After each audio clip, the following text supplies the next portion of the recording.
Oi, estamos de volta para a segunda parte da nossa super aula sobre inteligência emocional aplicada aos estudos. Ou seja, como você desenvolve a sua inteligência emocional de forma que você tenha as melhores condições de aprendizagem. Se você não assistiu a primeira parte, vai ter um card aqui em cima para você assistir. Se você já assistiu, vou refrescar a sua memória e lembrar que nós estudamos dois aspectos da inteligência emocional. O primeiro, que é a base de todos os outros, é a autoconsciência, ou seja, a sua capacidade de entender as suas emoções, identificá-las, entender o porquê que elas foram disparadas, qual foi o real motivo dessas emoções terem sido disparadas e as ações que você toma a partir dessas emoções.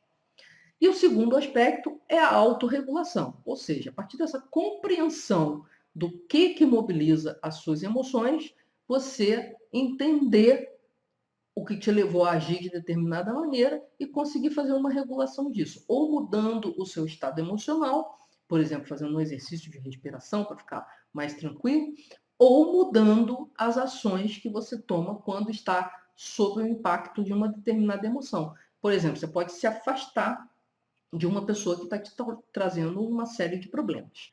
Então, nessa parte do vídeo, a gente vai ver mais 3 aspectos da inteligência emocional e 2 estratégias para você aumentar a sua inteligência emocional, sempre ligada às situações de estudo e aprendizagem. Eu sou Ana Lopes e eu estou aqui para ajudar você a resgatar o prazer de aprender e vamos para o vídeo. E agora nós vamos para um outro aspecto importante da inteligência emocional, que é a motivação interna. Você pode entender isso como motivação intrínseca, ou seja, aquela motivação que vem de você, que não é porque alguém está te pedindo, ou está te dando um prêmio, ou está te cobrando. Não, é uma motivação que vem de você. Tá? E no estudo, na aprendizagem, isso é super importante, porque a motivação intrínseca é a que melhor funciona quando a gente está falando de atividades intelectuais. A motivação extrínseca, que é aquela coisa do prêmio, do dinheiro a mais, né, do bônus no trabalho e tal, essas coisas só funcionam basicamente para atividades manuais. Se é uma coisa que você não tem que pensar muito, elas até funcionam. Você vai trabalhar mais rápido, você vai tentar ser mais produtivo e tal. Mas se é um trabalho com um pouco mais de elaboração intelectual, a motivação extrínseca ela tem um monte de problemas. Então, a motivação interna ela é muito mais importante. Tá? E a motivação interna está muito ligada à questão da independência, da autonomia, que é um dos pilares da motivação intrínseca de uma maneira geral. Tá? E no caso aqui da inteligência emocional, se trabalha muito essa questão da autonomia. E autonomia tem muito a ver com a sua capacidade de tomar decisões que sejam boas para você, sem que ninguém de fora te induza a isso, ou te force a isso de alguma maneira, com prêmio, com castigo, com o que quer que seja. Por exemplo, suponha que você decidiu estudar 3 horas por dia. Não porque alguém falou para você que se você não estudar 3 horas por dia, você não vai passar. Mas porque você chegou à conclusão que o que você precisa é estudar 3 horas por dia. Isso vai te dar o rendimento que você quer na faculdade, por exemplo. 3 horas por dia, bem estudadas todos os dias, em geral é suficiente para a maioria das faculdades. Fica a dica aí para você. Um segundo exemplo seria a questão de desligar o celular.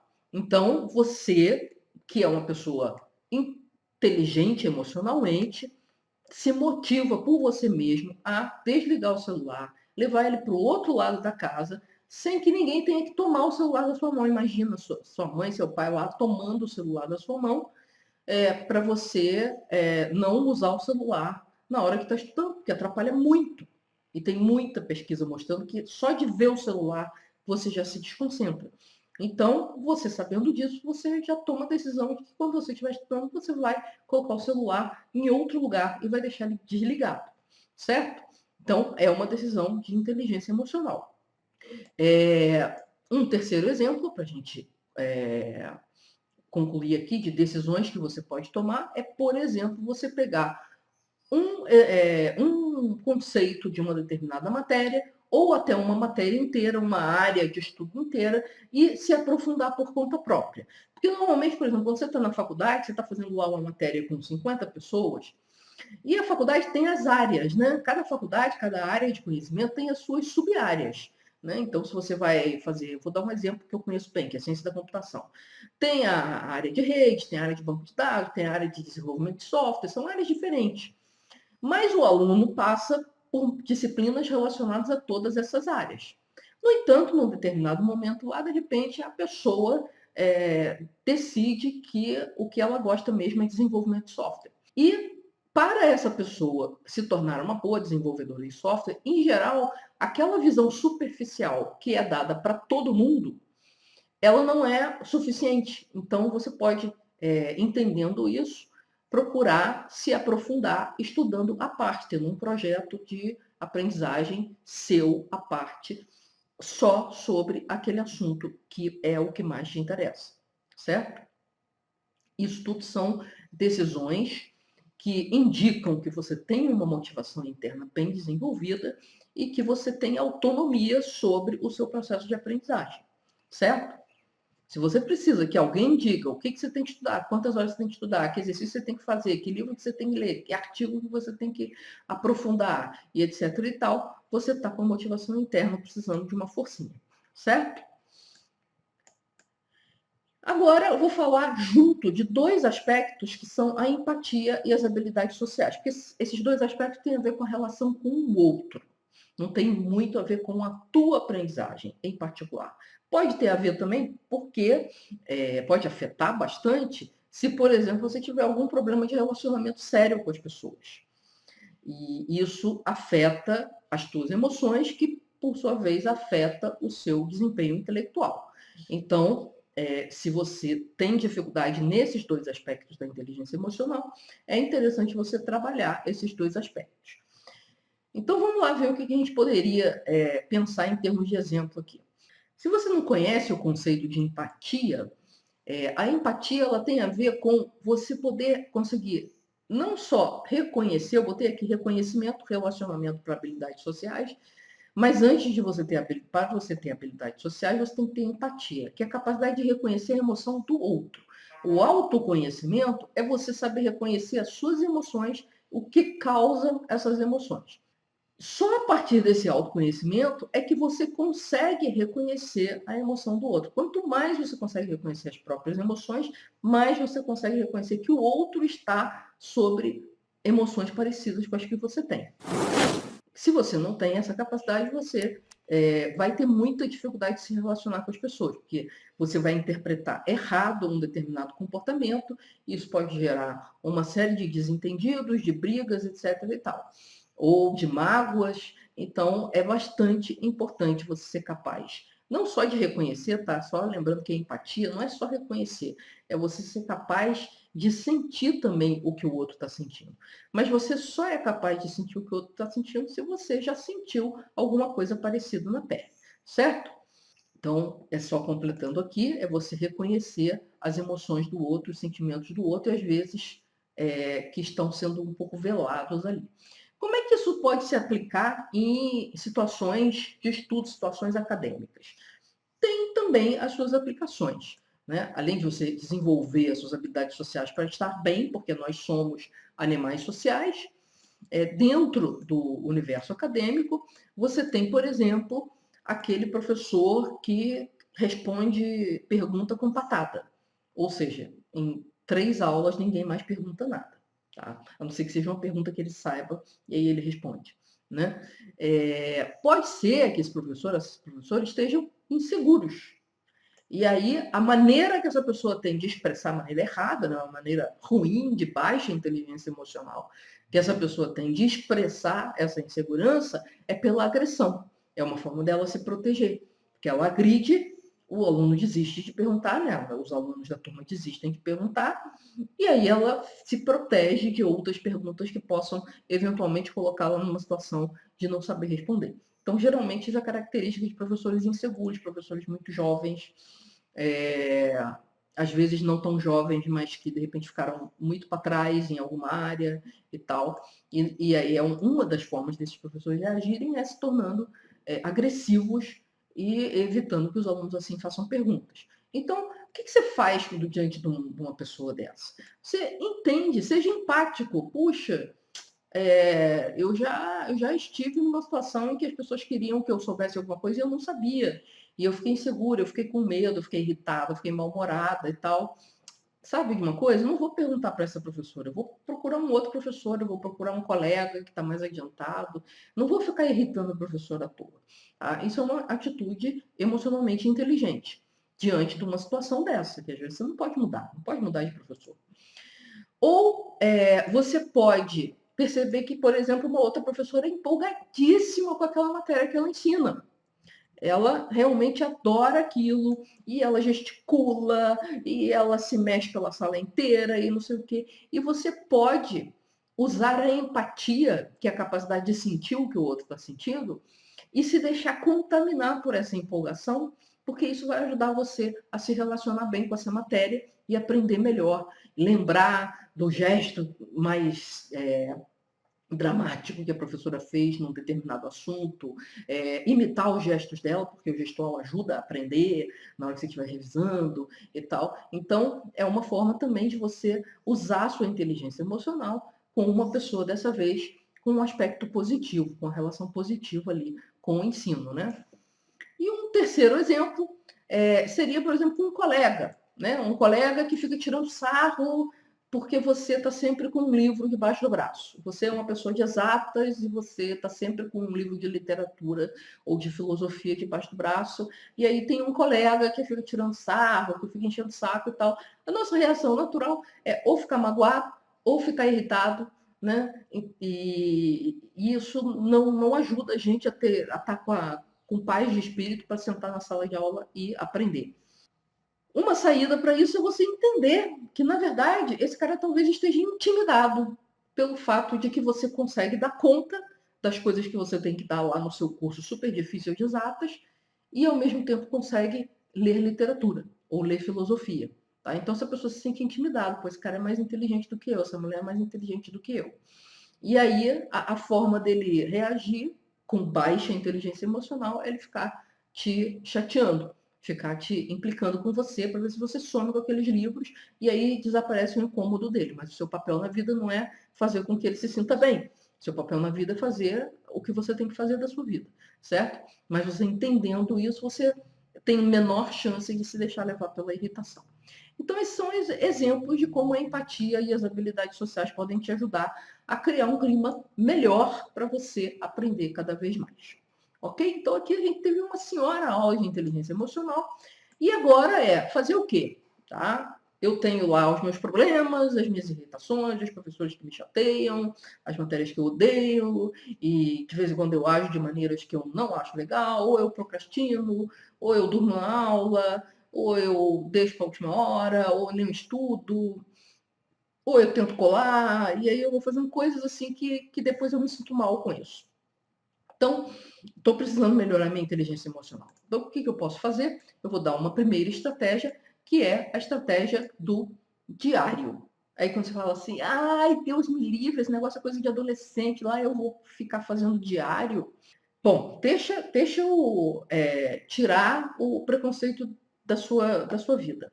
Tá? O diário é uma das ferramentas mais poderosas que a gente tem para desenvolver a nossa inteligência emocional, seja em que formato for.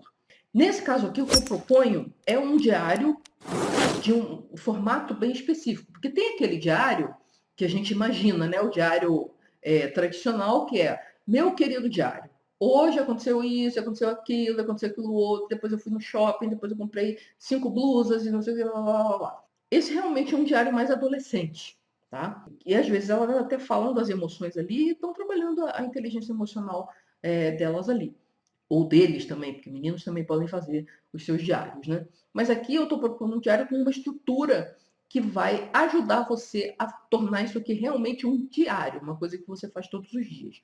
Então, uma estrutura muito simples. Você vai escolher aí, dependendo da necessidade, do tempo que você tem também, de 1 a 3 eventos do dia relacionados à aprendizagem, ou na hora que você está estudando sozinho, ou na hora que você está estudando em grupo, ou na hora que você está numa sala de aula, ou numa conversa com um colega da faculdade, alguma coisa assim, Você vai pegar algum evento que trouxe alguma emoção à tona. E aí, o que você vai fazer? Você vai usar aquele roteirinho do autoconhecimento. Lembrando que o autoconhecimento é a base para todo o resto. Porque se você não souber o que está passando dentro de você, não adianta tentar as outras coisas. Então, é em cima desse pilar que a gente vai trabalhar. Então, a primeira coisa é você descrever rapidamente como foi, só para você, depois, se quiser rever aquilo ali, saber do que você está falando. Depois, você vai tentar entender o que causou, né? Por que você que aquela emoção foi despertada, os sentimentos que ela causou. E geralmente aqui a gente precisa investigar um pouquinho. Uma dica é: não aceite como resposta eu estou irritada porque o professor é ruim, portanto eu tenho direito de ficar irritada, tá? Você até tem direito, mas isso não está te ajudando. E aí que entra a inteligência da inteligência emocional, certo? Então você vai fazer uma análise. Eu estou irritado com isso, ou estou chateada, magoada com fulano de tal, porque aconteceu isso, isso e isso, e aí eu me senti assim, me senti assado, e por que eu gerei por que esse sentimento foi gerado? Porque quando eu era criança, você pode até elaborar bastante isso aqui, vai depender do quanto você precisa, porque às vezes são coisas mais banais, às vezes são coisas mais importantes, tá? Outra coisa, como que você agiu diante do que aconteceu? Você fingiu que nada estava acontecendo? Você resolveu dormir na aula? Você resolveu largar os estudos e ver Netflix? O que aconteceu? Qual foi a sua ação? Tá? E aí você vai analisar essa ação. Ela foi boa? Ela foi dentro daquilo que você gostaria que fosse a sua ação sempre que essa coisa acontecesse? Se foi boa, você pode até pensar se tem como melhorar, torná-la ainda melhor. Se foi ruim, se foi uma ação que gerou consequências negativas, que depois você ficou se sentindo culpada, ou que criou uma confusão desnecessária com alguém, você pode elaborar como que você pode fazer diferente numa próxima vez que isso acontecer. Porque essas coisas normalmente se repetem. Os botões que a gente tem, os botões emocionais, eles meio que são meio manjados, assim. Então, se você trabalha isso dia após dia, vai chegar um momento que você vai ter um repertório, digamos assim, ensaiado de coisas que você pode fazer diferente daquelas que você costuma fazer e que não dão muito certo. Ou você pode ir melhorando ainda mais as vantagens que você consegue tirar de emoções que trazem essas vantagens, certo? Então, esse diário vai te ajudar a fazer isso, a se conhecer melhor e aprender a lidar com essas emoções de uma maneira mais racional. Lembra aí da questão do Goleman, de que ele comenta que a ideia é você encontrar um equilíbrio entre a razão e a emoção? Pois é, esse diário pode ser tudo o que você precisa para fazer isso. Mas tem alguma coisa a mais que você pode fazer, porque às vezes só se estudando você não consegue chegar muito longe, porque de repente você não conhece alguns fatos básicos do cérebro e da psicologia humana. Então, é interessante que você procure acompanhar o que estão descobrindo na psicologia, o que estão descobrindo sobre o cérebro, a própria noção de inteligência emocional, outras ferramentas que você pode usar e tal. Então, ter isso mais ou menos no seu radar para você ir aprendendo aos poucos aquilo que vai te ajudar a decifrar as suas emoções e aumentar a sua autoconsciência e aumentar a sua inteligência emocional de uma maneira geral, é uma estratégia mais de longo prazo.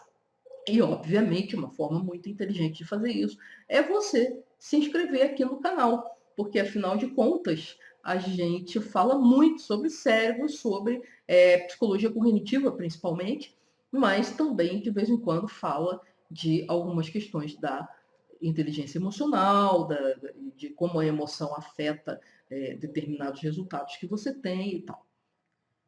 Tá, Ana, o que mais que eu posso fazer? O que mais que eu posso fazer além de fazer um diário, que já é um trabalhinho, né, uma tarefinha bastante interessante aí para você, e procurar estar antenado para o que está acontecendo em termos de conhecimentos de psicologia e de inteligência emocional, de cérebro, de como é que o cérebro funciona e responde e tal. Bom, primeiro de tudo é você não deixar que esse diário seja uma coisa inútil. Às vezes você começa, faz um dia, 2 dias, 3 dias, depois esquece e nunca mais pega no diário, né? Quem nunca começou um diário ou qualquer outro projeto e deixou para lá? Acontece que, sem que esse diário seja um hábito, e o hábito está ligado com a emoção também, você tem que ter inteligência emocional para se disciplinar a adquirir os hábitos certos, tá? Porque você mexe aqui com impulso, que são aquelas coisas instintivas, você mexe com o sistema de recompensa do cérebro, que tem também a sua assinatura fisiológica e tal. Então, você tem uma relação bastante direta aqui entre inteligência emocional e os hábitos. Agora, isso aqui, que é o ciclo do hábito, né? Ele está todo explicadinho lá no aulão de hábitos. Então, se você por acaso ainda não ouviu falar ou não assistiu ao aulão de hábitos, que tem 3 estratégias para você criar hábitos de estudo que vão durar o tempo que você quiser, inclusive esse aqui eu acho que deveria durar a vida inteira, que é o diário, né, para você aprimorar a sua inteligência emocional, você pode usar uma dessas estratégias. O que vai mudar de uma estratégia para outra? É que vai depender do nível de resistência que você tem a cada tipo de hábito. Então, para cada nível de resistência, você vai ter uma estratégia diferente. Então, esse aulão está bem completo.